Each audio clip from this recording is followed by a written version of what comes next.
Eiropas kultūras galvaspilsēta ir projekts, kas notiek pie mums pirmo reizi, un tas dod mums arī pašiem lielisku iespēju. Ne tikai pilsētai un valstī kā institūcijā, kā kopumam, bet arī mums katram personiski, individuāli.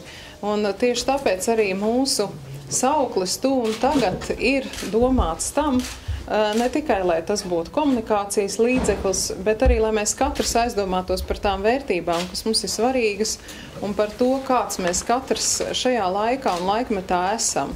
Pārfrāzējot klasiķus, zināmā mērā mēs varētu teikt, ka programma ir veidota tā, lai mums katram būtu iespēja mainīties uz augšu.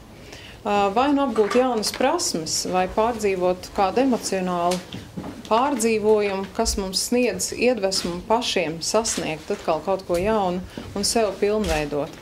Tā mūsu pārliecība bija tāda, ka katram no pilsētas ir iedzīvotājiem un valsts iedzīvotājiem ir tā iespēja kļūt par aktieri.